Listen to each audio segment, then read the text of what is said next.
Hi, I'm Luann Fite with the Flower Guild.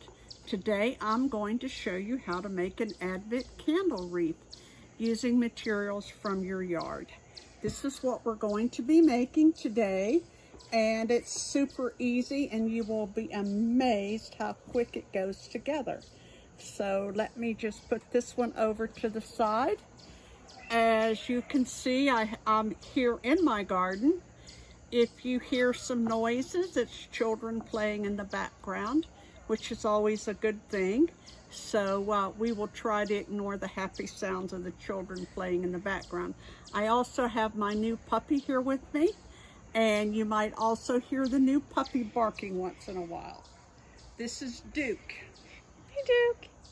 So I'll put this aside. And here are the materials that you're going to need.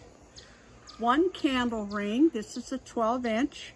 You can get it at any local craft store, or you can order it online.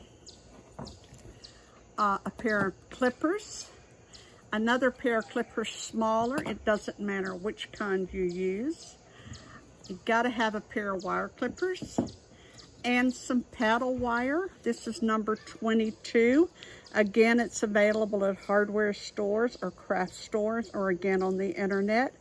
It comes either like this or in a roll. If you cannot find it, you can use a heavy-duty corded thread, or you could use some fishing line. I went outside to my garden yesterday, and I gathered various cuttings from my shrubs. I got some camellia. I've got some beautiful pine. I got some boxwoods. It doesn't matter what kind you gather. It can be all one kind, or it can be a variety. I just happen to have a large garden, so I had a lot of variety. And last but not least, some beautiful holly. Now, while I was out there gathering, I have a lot of heavy undergrowth, so before I went to a heavy undergrowth area, I squirted it with a garden hose so that I could get rid of any kind of critter that was out there, like for instance a snake. So once you get your materials gathered, you want to break them into small pieces. And I like to sort mine so that I know what I have. It just makes it easier if I make piles of each one. And I'm going to cut this pine up by turning it over on the back so that I can see where it grows and make multiple pieces out of it. It's nothing better than fresh pine. It just smells so incredibly good. Okay, so I have everything sorted here, and I will now make a small cluster for the wreath. I have some pre-cut here, so let me just move this out of the way. So I will just gather up the pine. I'll gather up a little bit of the akuba, and I'll just lay it on top of each other. Then I'll gather up some of the camellia. I'll add another small piece of pine. And then last but not least, the beautiful holly.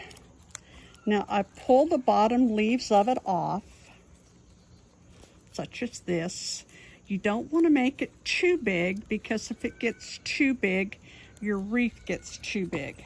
Now, I take my paddle wire, I'd lay it up beside the stem. I go around about 5 times, and I secure all the branches together.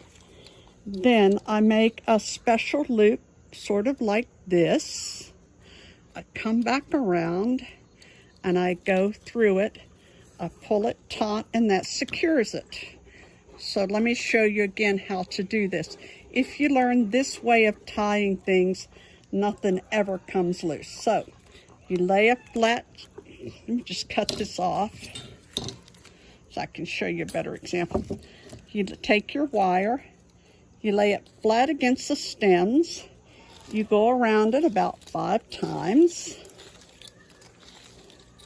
bring it out to be a loop. See how you have your loop there? Then go around it one more time, go through the loop, and pull it. And trust me, it's not going anywhere. Now, I found I needed about, you need about 9 or 10 bunches of clusters like this for your frame. Let me clear this off.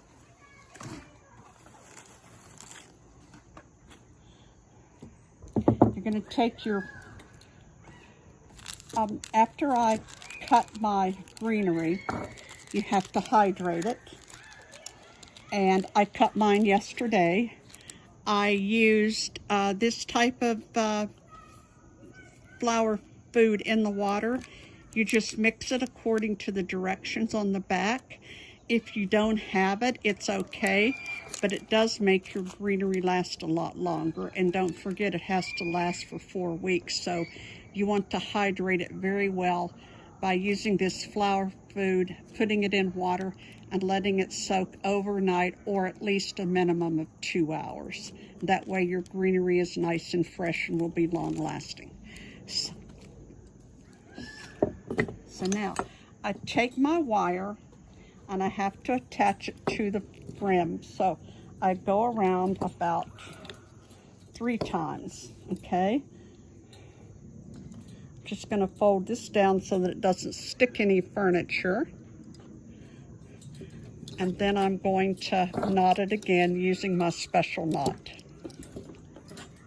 And that way it's not going to come loose, and I know that it's secure. You're really only as good as your mechanic. So I have that on there real nice and secure. And I'm going to start with my first cluster. I have them already pre-made so that we can go fairly quickly here. I take my one cluster that I have made in my hand, and see, this has 2 rings on it. So the first cluster that I put, I go toward the inside ring. I take my wire and I wire it around the ring. I go about at least a minimum of 3 times because you want it to be on there really secure. And then I'm going to fasten it using that slip knot. So there it is. I'm going to take my next cluster, and you see we have a candle ring here. So we're sort of going to fit it around it. So I went to this ring on this one. So I'm going to go to this ring on this one and sort of tuck it in. There goes our dogs, who's now noticed the dog neighbor. So bear with us here. Duke! It's part of being outside.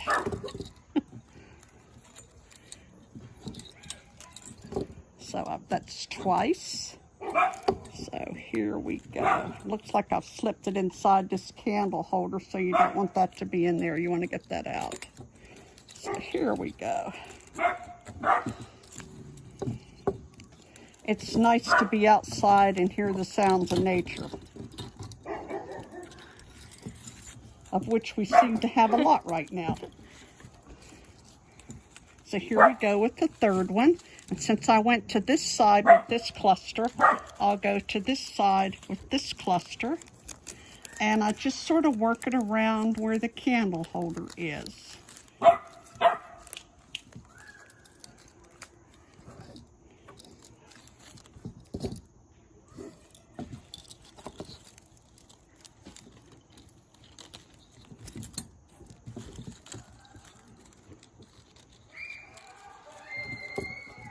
Sounds like the children are having a lovely time, doesn't it?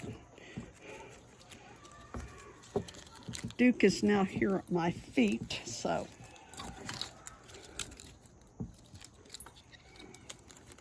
I spoke too soon.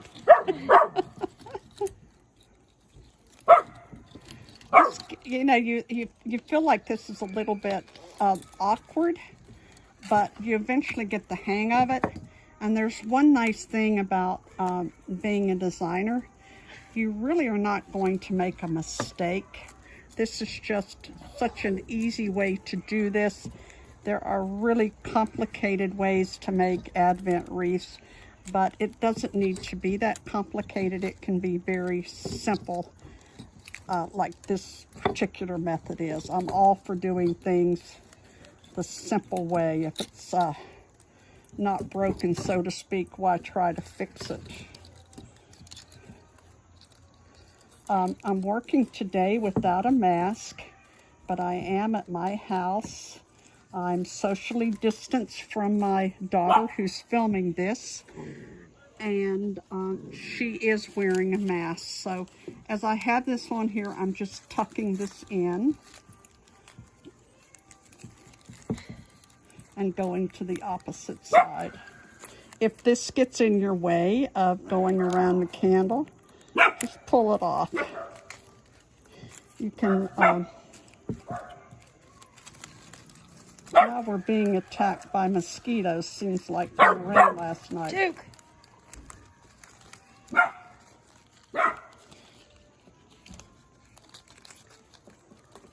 So I just work that around there.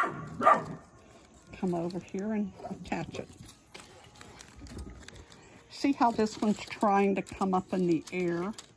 What I'll do is I will just attach it with the wire a little bit underneath the leaves and hide my mechanics, and that'll make it lay down. I'll just stick it under this leaf and just go like that. No one will ever see it. I'll pull it tight and now it behaves.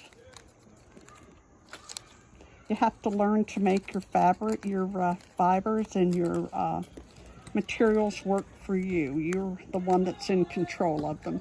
They seem to have a mind of their own, but you can, with a little bit of diligence, make them work well. Okay, so we'll tie this one off now.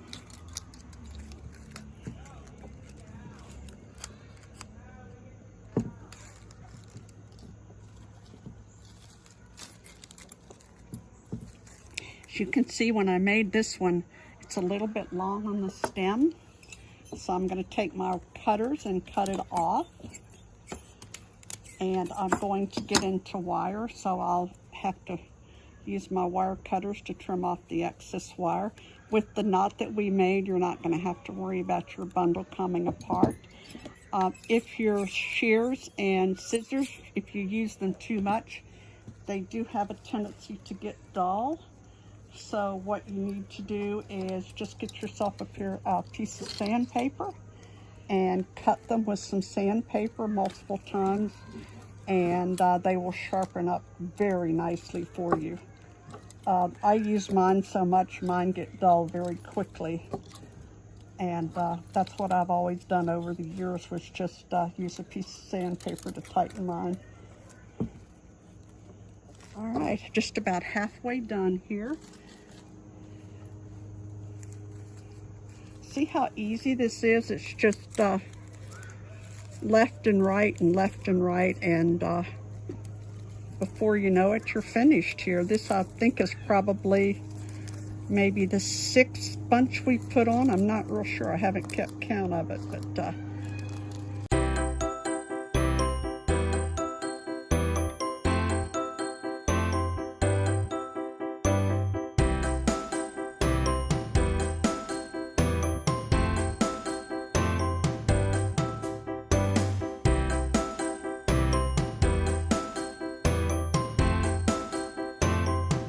as you can see, after I put this last bunch on, there seems to always be a little break that's small. So what we do to cover this break is we make a smaller bundle and just attach it in there. Now everything that I have put on here has gone in this direction, but sometimes depending upon how you get it on here, you might have to reverse it and go in this direction to make it look right. And by what you do is you just merely tuck it underneath your fabrics, your materials, but this one's going to be fine, and I'm just going to tuck it up underneath this one and attach it.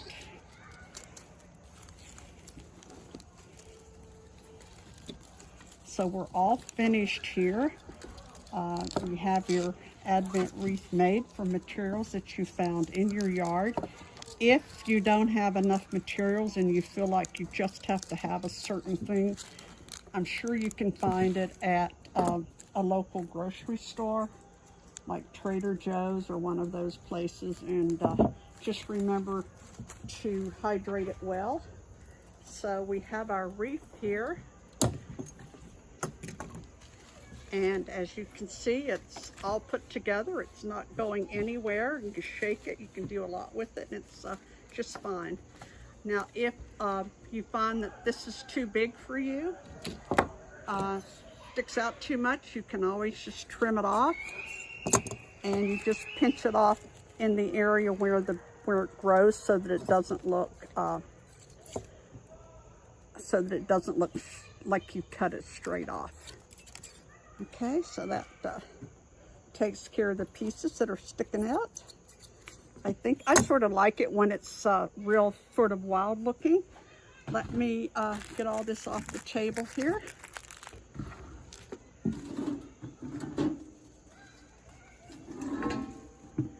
This will go on furniture, probably, in all probability. So you want to protect your furniture.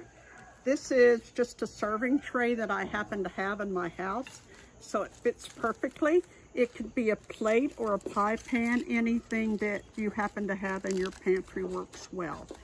Now, you have to have your candles, of course. So we have our 3 blue and we have our 1 pink. Now, these candlesticks in here, the holders are not real strong, so I found that my candles were wobbly. To make them secure, I took a roll of paper tape and I just merely put a little bit of paper tape around the bottom of this candle, and that's going to make it thicker at the bottom so that it's going to sit in here without getting crooked. So here we go. And these little things in here are very easy to push together. So you can just push them together and your candles will stand straight.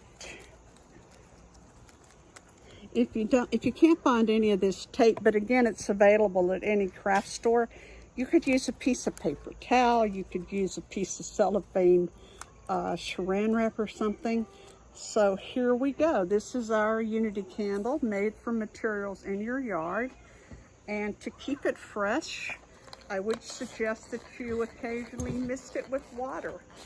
If you find during the 4 weeks of your using it that some of the material has gotten green, gotten sort of wilted and no longer looks nice, all you have to do is just cut it out and replace it.